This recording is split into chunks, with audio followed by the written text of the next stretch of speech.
요즘 우유 논란에 대해서 들으면 많이 혼란스러우시죠? 유튜브만 봐도 어떤 의사는 좋다고 하고 또 어떤 분은 염증이나 호르몬 때문에 절대 먹지 말라고 하고 그럼 듣는 사람 입장에서는 아니 그래서 마시라는 거야 말라는 거야 하는 소리가 절로 나옵니다. 누구는 완전 식품이라고 하고 누구는 독이라고 하지만 만약 여러분이 이런 증상을 겪고 있다면 당장은 우유가 나에게는 건강식이 아닐 수 있어요. 피부 트러블이 계속 올라온다? 생리 전에 몸이 심하게 붓는다? 다이어트를 해도 잘 빠지지 않거나 정체기에서 살이 빠지지 않는다. 생리량이 갑자기 많아지거나 생리통이 심하다. 오늘은 우유가 특히 여성의 몸에 어떤 영향을 주는지, 어떤 분들이 주의해야 하는지 제 20년간의 건강 여정, 7년간의 코칭 경험과 글로벌 전문가들의 관점을 담아 현실적으로 정리해 드릴게요. 끝까지 보시면 내 몸을 위한 분명한 기준이 생길 거예요. 자, 가볼게요. Let's go. 여성건강, 월경건강 코치 리사입니다. 리사 언니라고 불러주셔도 좋아요. 오랜만입니다. 개인적인 사정이 있어서 조금 정비를 하고 다시 나왔는데 여러분, 어쩌면 살이 잘 빠지지 않는 이유는 더 먹거나 덜 움직여서가 아닐 수 있어요. 특히 여성분들은 몸이 지방 연소 모드가 아니라 저장 모드로 바뀌어버리는 순간 아무리 노력해도 결과가 잘 안 나오거든요. 그리고 그 저장 스위치를 켜버리는 아주 흔한 원인 중 하나가 바로 우리가 매일 마시고 먹는 유제품일 가능성이 있어요. 아니, 우유나 요거트는 건강식 아니야? 라고 생각하시겠지만 중요한 건 남에게 좋은 음식이 나에게도 맞는 음식은 아니다라는 사실인 거죠. 해외 여성 건강 호르몬 전문가들은 예를 들면 닥터 크리스천 노스롭, 이분은 산부인과 출신이지만 기능의학 쪽 또는 영성적으로 강하신 분이시고, 닥터 라라 브라이든, 자연요법 의사, 니콜 자든, 민디 펠츠, 이분들도 이 제품 무조건 나쁘다고 보지는 않아요. 다만 사람마다 다르다라고 강조를 하고 있죠. 특히 어떤 여성에게는 유제품은 염증을 유발하고 살이 잘 안 빠지는 몸을 만든다고도 해요. 그 구체적인 범인이 바로 우유 속에 있는 A1 카제인 단백질과 BCM7이라는 물질이에요. 이름이 좀 어렵죠? 아니 무슨 코드도 아니고 BCM7? 쉽게 설명드리자면 우유 안에는 유당과 지방 말고도 단백질이 있어요. 우리가 흔히 마시는 일반 우유는 대부분 A1 카제인 형태입니다. 이 A1 단백질은 소화 과정에서 베타카소모핀 7이라는 물질로 변신합니다. 자, 비유하자면 커다란 나무를 이제 기계로 깎아서 매끈한 가구를 만들 때 사방으로 튀는 그 나무 부스러기나 톱밥 같은 부산물이에요. 이 톱밥, 즉 BCM7이 장 건강에 악영향을 주고 미세 염증을 만들어서 호르몬 체계까지 건드리는 거죠. 특히 이 물질은 우리 몸의 마스트 세포, 비만 세포라고도 하죠. 근데 비만과 상관없어요? 이 마스트 세포라는 걸 건드려서 히스타민이라는 물질을 나오게 해요. 히스타민 관련해서는 관심 있으시면 지난 영상을 참고해보세요. 이게 여성에게는 생리통, 유방통, 붓기, 불안감으로 나타납니다. 닥터 라라 브라이든 의사는 이 세포가 이 헤파린이라는 성분까지, 헤파리가 아니에요. 헤파린이에요. 이걸 내보내서 생리량을 비정상적으로 많아지게 할 수 있다고 설명을 해요. 헤파린은 피가 잘 굳지 않게 만들어주는데 어떤 여성에게는 생리량이 더 많아지도록 만드는 거죠. 사실 저는 이 우유 관련해서 17년 전에 뉴질랜드 대학원 시절에 처음 접했어요. 당시 마케팅 과제로 세계 최초의 A2 우유 기업인 A2콜 대표를 인터뷰를 했었어요. 그때 이제 받았던 책과 자료들을 보면서 이 작은 단백질 변이가 우리 몸에 얼마나 큰 차이를 만드는지 깨닫게 됐어요. 좀 충격적이었어요, 그 당시에.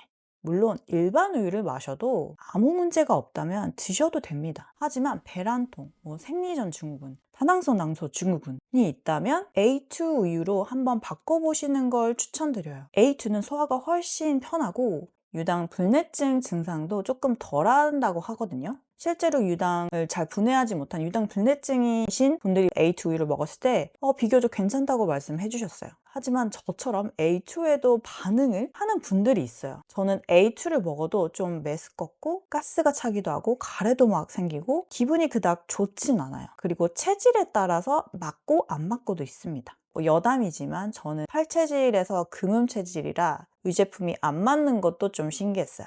그리고 누구에게는 BCM7 문제뿐만이 아니라 장 상태라든지 면역 반응이라든지 소가 무엇을 먹고 자랐는지까지 얽힌 복잡한 문제이기 때문인데 목초를 먹고 자란 소의 우유는 지방산 구성부터가 좀 달라요. 또 우유 자체보다 그 안에 들어간 당이라든지 향료 같은 첨가물에 몸이 또 반응하는 경우가 많습니다. 이런 것도 체크해 주세요. 자, 이제는 실제 사례를 하나 말씀드리면 조금 더 와닿으실 것 같아요. 제가 이제 1대1 코칭을 했던 30대 초반 여성분 이야기인데요. 이분은 다낭성 난소 증후군과 이제 생리불순 때문에 저를 찾아오셨어요. 이미 병원 치료도 받고 피임약도 복용을 해보셨지만 문제가 계속 반복돼서 지친 상태였죠. 그런데 생활 습관을 보니까 나름대로 정말 열심히 나름 관리하고 계셨어요. 운동도 꾸준히 하셨고 제가 보기엔 오히려 과할 정도였지만 식단도 나름 건강하게 챙기려고 노력을 하셨었어요. 그런데 저의 매의 눈으로 이제 보니까 눈에 딱 띄는 게 하나 있었어요. 그게 바로 뭐였을까요? 네, 유제품이었어요. 이걸 매일 아주 자주 드시고 계셨거든요. 아침에는 우유나 라떼, 간식으로 그릭 요거트, 샐러드나 파스타를 드실 때 치즈 같은 걸 넣어서 드시고. 그래서 우선 이걸 좀 조정해보자고 말씀을 드렸죠. 처음부터 완전히 이제 끊기는 힘들어 하시니까 양을 좀 줄이면서 일반 우유를 A2 우유로 먼저 바꿔본다든지 기존에 드셨던 유제품을 조금 더 양을 줄여봤죠. 그래서 처음에는 조금 괜찮아지는 느낌이 들기도 하셨었어요. 약간 몸도 덜 붓고. 근데 그래도 이게 좀 더딘 현상이 있었어요. 생리 문제도 크게 달라지진 않았었거든요. 그래서 결단을 내렸죠. 우리 딱 한 3, 4주만 이제 유제품을 아예 끊어보자. 물론 쉽지 않으셨죠. 이 과정이. 왜냐면 그렇게 유제품을 좋아하셨던 분이셨기에. 근데 그 결과는 어땠을까요? 네, 놀랍게도 생리 주기가 조금씩 안정되더니 한 달 만에 이제 생리가 돌아왔고 붓기가 빠지고 피부가 개선된 건 물론이고 생리통까지 좋아지셨어요. 매번 진통제를 몇 알씩 드셨던 분이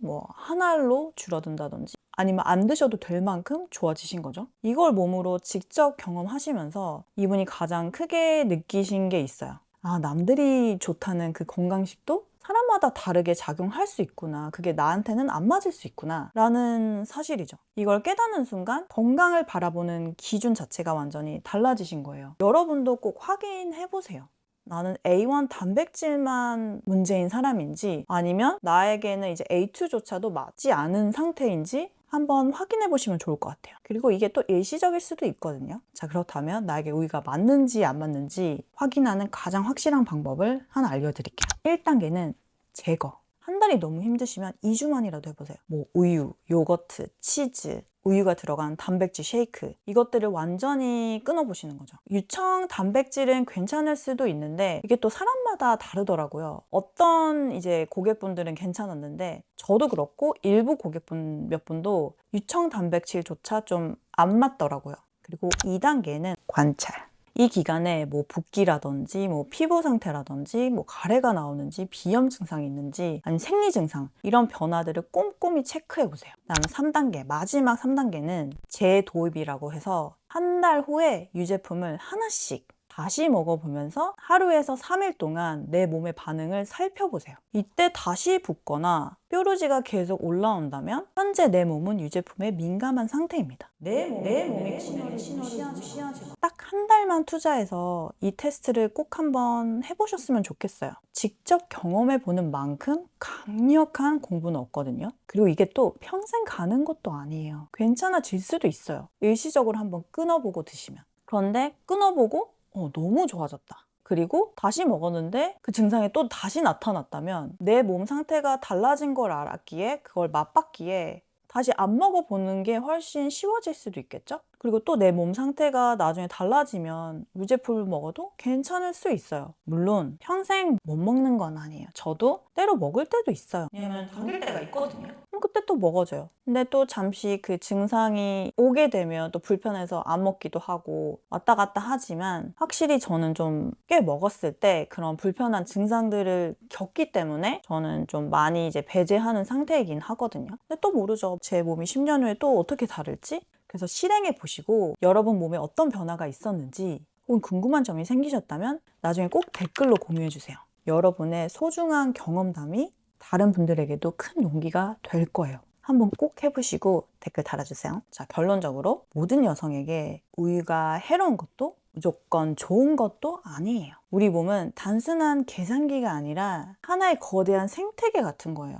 단순히 영양소를 넣는 대로 결과가 나오는 기계가 아니에요. 온몸의 장기들이 끊임없이 서로 소통하면서 지금 가장 시급한 곳이 어딘지 판단하고 에너지를 배정하느라 늘 바쁘게 움직여요. 어떤 날은 잘 받아들이다가도 어떤 날은 전혀 반응하지 않는 건 바로 이 때문입니다. 물론 이런 설명들이 모호하게 느껴질 수 있다는 걸 잘 알아요. 많은 분이 그래서 너도 뭐 먹으라는 거야 말하는 거야 라며 명확한 정답을 원하시는 거죠. 제 영상을 보면서 또 답답함을 느끼는 분들도 분명 있을 것 같아요. 하지만 우리 몸을 대할 때 이분법적인 사고는 좀 위험합니다. 가장 정확한 답은 사실 it depends. 상황에 따라 다르다. 맥락에 따라 다르다. 인데 제가 대학원에서 회계와 재무를 공부했을 때 그 우리 유쾌하신 교수님이 입버릇처럼 하시던 말씀이라 거의 세뇌되다시피 한 문장이에요. It depends. 뭘 물어볼 때마다 뭐 여쭤볼 때마다 it depends 라고 하셨어요. 그러니까 숫자로 딱딱 떨어질 것 같은 그런 금융의 세계조차도 결국은 상황에 따라 모든 전략이 달라지죠. 그래서 매번 질문할 때마다 It depends, 이사. It depends, everyone. 하물며 그보다 훨씬 정교하고 복잡한 우리 몸은 오죽할까요? 남들이 정해준 답이 아니라 내 몸의 고유한 맥락을 읽어내는 것이 진짜 건강의 시작이라고 전 생각이 들어요. 저의 25년 건강 여정의 경험상. 자, 오늘 영상이 좀 도움이 되셨다면 단순한 다이어트 정보 하나 얻고 끝내기보다 내 몸을 이해하는 기준을 갖는 귀한 시간이었길 바라요. 이런 정보들이 더 많은 분들께 전달돼서 불필요한 자책을 하거나 잘못된 방법으로 고생하는 분들이 줄어들 수 있도록 좋아요, 구독으로 함께 해주세요. 널리 공유도 해주시고요. 저는 앞으로 이거 먹어라, 저거 먹어라 하지 않을 거예요. 이런 겁주는 정보보다는 여러분이 스스로 몸을 이해하고 내 기준으로 선택할 수 있도록 돕는 이야기들을 계속 전해드릴게요. 잊으셨을 것 같은데 월경은 나의 슈퍼파워입니다. 그럼 다음 영상에서 또 만나요.